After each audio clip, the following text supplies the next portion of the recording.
دوستان عزیزم درود. تا حالا یه پلو مخلوط خوردین که بوی سبزی و کلمش هوش از سرتون ببره؟ کلم پلو شیرازی فقط یه غذا نیست، یه تجربه خاصه. بیام با هم بریم سراغ یکی از خوشمزه ترین غذای سنتی ایرانی که هر کی یه بار خورده دیگه فراموشش نکرده. یه عدد پیاز بزرگ رو با دنده درشت رنده میکنم و بعد از اون 50% از آب پیاز رو میگیرم. 300 گرم گوشت چرخ کرده رو بهش اضافه میکنم و یک قاشق غذاخوری آرد نخود. ادویه هم شامل نمک، زردچوبه، فلفل سیاه و پودر گشنیز بهش اضافه میکنم و کاملا ورز میدم. ببینید تو رسیپی اصلیش پودر گشنیز نبود، پس قابل حذفه. و بعد از اون گوشتا رو به صورت قلقلی آماده میکنم و به مدت 20 دقیقه میذارم داخل یخچال. حالا تو این فاصله ما نیاز به پیاز داریم که من پیازا رو به صورت خلالی کاملا ریز میکنم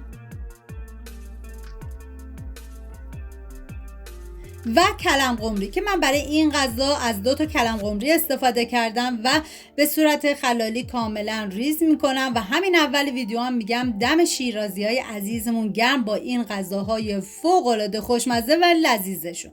ما نیاز به سبزی کلم پلویی داریم که شامل تره و شوید و ریحان و ترخون میشه که میزان ترخون باید نسبت به بقیه سبزی ها کمتر باشه. من اندازه های دقیق تک تک مواد رو داخل دیسکریپشن نوشتم.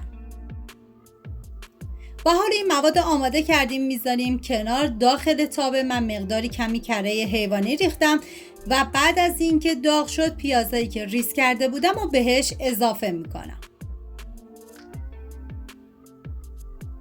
هم میزنم و میذارم تا پیاز کاملا سرخ بشه. حالا تو این فاصله تا پیاز سرخ میشه داخل تابه دیگه مقداری کمی کره حیوانی ریختم و بعد از اینکه داغ شد گوشتای قلقلی رو از یخچال خارج کردم و میذارم تا کاملا سرخ بشه.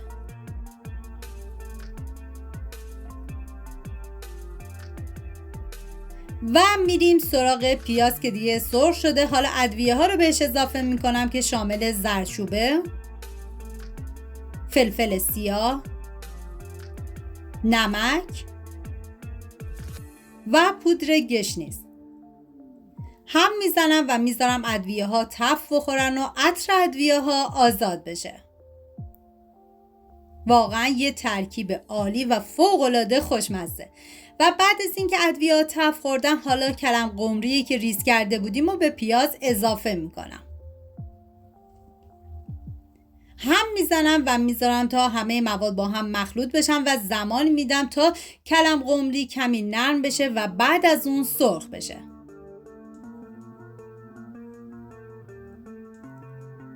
حالا توی این فاصله میریم سراغ گوشتای قلقلی که دیگه کاملا سرخ شده. من یه هم میزنم و بعد از اون از روغن جداشون میکنم. و کلم قمری دیگه کاملا سرخ شده. من یه هم میزنم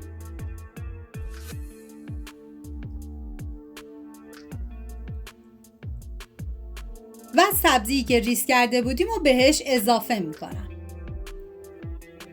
هم میزنم تا همه مواد با هم دیگه مخلوط بشن و میذارم به مدت 1 الی 2 دقیقه سبزی با حرارت کم کاملا تف بخوره.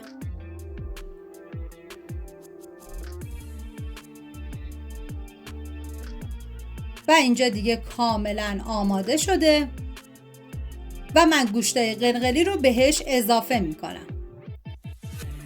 ببینید شما میتونید هم گوشت قلقلی رو تو این مرحله به این موادتون اضافه کنین یا اینکه میخواین گوشت قلقلی رو به صورت جداگانه تو مرحله آخر لابلای برنج بذارید. این دیگه کاملا سلیقه‌ایه، ولی به نظر من اگه با موادتون مخلوط کنین عطر و طعم گوشت رو خیلی خوشمزه تر میکنه.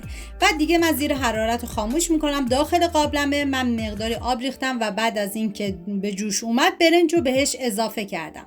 برنج که کمی زنده تر بود آبکش کردم و داخل قابلمه مقداری کره ریختم و تدیگ سیب زمینی من استفاده کردم. لایه اولو برنج میریزم و لایه بعدی از موادمون همین کار تکرار میکنم تا لایه آخر برنج رو میریزم و بعدم مقداری زعفران و میذارم به مدت 1 ساعت و 15 دقیقه این برنج کاملا دم بکشه و بعد از اون غذای خوشمزمون آماده است.